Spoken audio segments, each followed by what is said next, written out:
नमस्कार सर। नमस्कार सर। जी। सर आप कहीं पे खड़ा हो जाएं और खड़े होकर के आराम से बात करें। आप अभी चल रहे हैं तो इसलिए। हाँ। ठीक है सर। जी। सर अपना परिचय दीजिएगा, कब कहाँ से बात कर रहे हैं। जी, मेरा नाम अमलेश पटेल पटेला, मैं सोनभद्र से हूँ सर। जिला सर आपका कौन सा हुआ। जी, जिला सोनभद्र है सर। सोनभद्र से बात कर रहे हैं, ठीक है।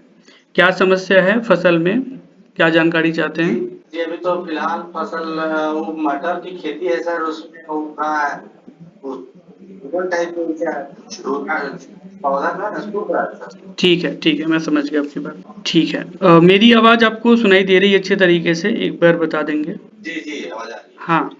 तो देखिए, आपने जो बताया कि मटर के पौधे सूख रहे हैं, तो उसमें समस्या ऐसी होती होगी कि पहले पौधे के पीले होते होंगे, फिर पौधा सूख जी, जाता होगा। यही समस्या हो रही है ना?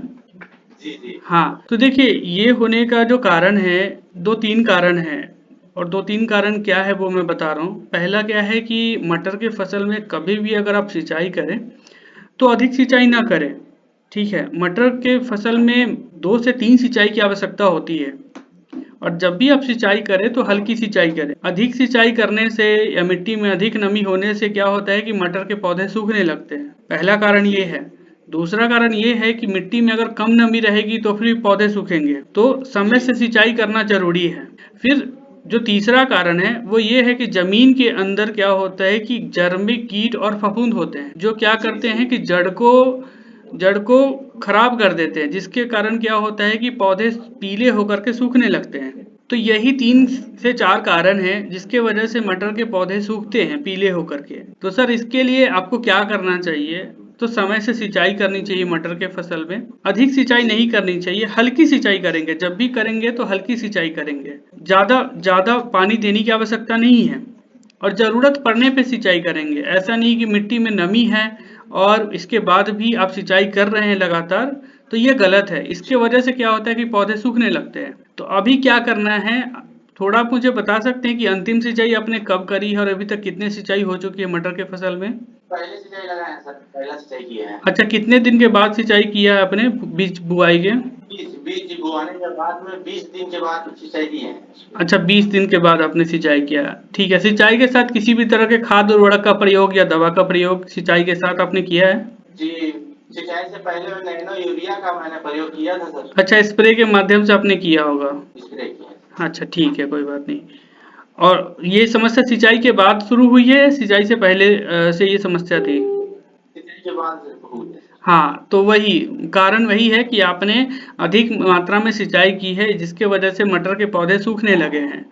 ठीक है, तो अगली बार से ये सब ध्यान रखेंगे, क्योंकि मटर में अभी 2 सिंचाई की आवश्यकता और पड़ सकती है।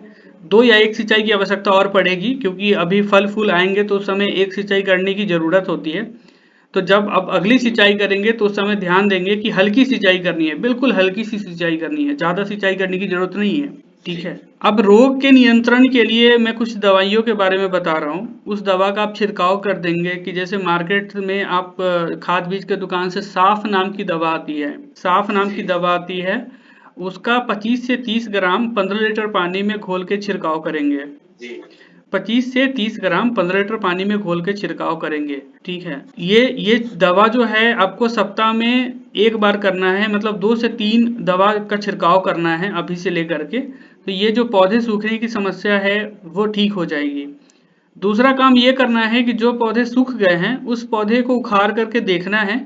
अगर जमीन के अंदर कोई कीट कोई दीमक ऐसा आपको दिखे, तो उसके लिए क्या करेंगे, कीटनाशक दवा का छिड़काव करेंगे। और कीटनाशक में भी कौन सा, तो आपको पता होगा फोरेट थाइमेट वगैरह के बारे में आपको पता होगा। थाइमेट जानते हैं सर। जी, जी, थाइमेट या फुराडॉन जो भी आपके क्षेत्र में उपलब्ध हो, तो थाइमेट जी, या जी, फुराडॉन का जो है आपको देना पड़ेगा। लेकिन ये देने के बाद आपको हल्की सिंचाई करनी पड़ेगी, क्योंकि जी, ये दवा डालने के बाद सिंचाई की ज़रूरत होती है। सिंचाई करेंगे तभी हम्म, ज़मीन के अंदर का जो कीट है उसका नियंत्रण होगा। जी, अगर ज़मीन के अंदर कीट है तब इसका प्रयोग करना है, अगर ज़मीन के अंदर कीट नहीं है तब इसका प्रयोग नहीं करना है आपको। सिर्फ साफ नाम की जो दवा है उसका छिड़काव करना है। जी, जी। जी। सर हमको ये बताइए जो प्याज लगाए सर, प्याज लगाए हुए हैं उस पे प्याज के ऊपर वाला जो परत है सर, फुनगी है सर, सूखने जैसा दिखना पड़ रहा है सर। हाँ देखिए, ये भी एक समस्या होती है और इसका जो कारण है वो कारण है, दो कारण है, दो तीन कारण इसके पीछे भी होता है। पहला क्या है कि आपके क्षेत्र में का तापमान, ठीक है, अगर तापमान कम होगा, जैसे कि ठंड का प्रकोप ज्यादा होगा, तब ये समस्या दिखना शुरू होता है। चाहे आप प्याज की फसल ले सकते हैं या लहसुन की फसल, दोनों में ये समस्या दिखती है। दूसरा कारण होता है नाइट्रोजन की कमी, कि जैसे कि अगर आप समय से संतुलित मात्रा में नाइट्रोजन खाद का प्रयोग नहीं कर रहे हैं तो इससे भी पत्ते पीले होने शुरू हो जाते हैं। तीसरा, फफूंद का प्रकोप, ठीक है, फफूंद के कारण भी ये समस्या शुरू हो जाती है। चौथा जो है सिंचाई, आपको सिंचाई भी समय से करनी चाहिए। तो ये सब चार समस्या जो मैंने बताया, इसके बारे में अगर आप अच्छे तरीके से देखेंगे तो आपकी जो प्याज की फसल है उसमें ये समस्या का नियंत्रण हो सकता है। तो मैं एक बार फिर से बताऊं प्याज के बारे में क्या क्या करना है। हाँ, पहला तो अगर आपने सिंचाई नहीं करी है, अगर मिट्टी में नमी कम है तो एक हल्की सिंचाई कर देंगे आप। सिंचाई के साथ आप यूरिया खाद का प्रयोग करेंगे। प्याज की फसल कितने दिन की हो चुकी है, थोड़ा बता सकते हैं? जी नर्सरी से वो प्लांट लगाया हुआ सर 20 से 25 दिन हो गए। हाँ ठीक है, तो 20 से 25 दिन के बाद अगर हो गया है तो आपको क्या करना है कि सिंचाई के साथ यूरिया खाद का प्रयोग करना है, यूरिया खाद का प्रयोग करना है। और जब सिंचाई कर लेंगे तो सिंचाई के बाद मतलब 2-3 दिन के बाद आपको दवा का छिड़काव करना है। दवा में जैसे जो साफ नाम की दवा है आप ये भी ले सकते हैं, या और भी कोई बाजार में फंगिसाइड वगैरह होगी आप उसका छिड़काव कर सकते हैं। तो ये जो पत्ते में जो पीलापन की समस्या है इसका समाधान हो सकता है।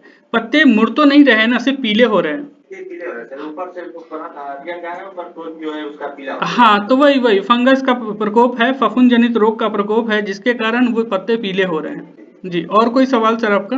जी सर, अब ये जो गर्मी वाला खेती है सर, इसमें लौकी करेला और भिंडी की बुआई सर सबसे कम अच्छा, हाँ, मतलब देखिए अभी तो आप नहीं ना करें, जैसे कि जनवरी के महीने में बिल्कुल नहीं करें, क्योंकि जनवरी में क्या होता है कि तापमान बहुत कम होता है। तो तापमान कम होने के कारण क्या होता है कि बीज का अंकुरण अच्छे से नहीं होता है, बीज का अंकुरण अच्छे से नहीं होता। तो मेरा सुझाव यही है कि फरवरी लास्ट में जैसे 20 से 25 तारीख के बाद आप करेला, भिंडी, खीरा वगैरह जो भी है आप उसकी बुआई कर सकते हैं।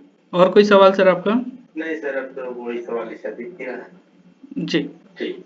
तो सर अब अगर कोई भी समस्या होती है फसल में, या आप वीडियो कॉल के माध्यम से जानकारी लेना चाहते हैं, तो जैसे अभी आप हम हमारे साथ जुड़े हैं वैसे ही आप जुड़ सकते हैं। इसके लिए क्या है कि 10 रुपये का भुगतान आपको करना पड़ेगा, पेमेंट करना पड़ेगा, इसके बाद आप जुड़ सकते हैं। जी ठीक। जी, बहुत बहुत धन्यवाद सर। ठीक।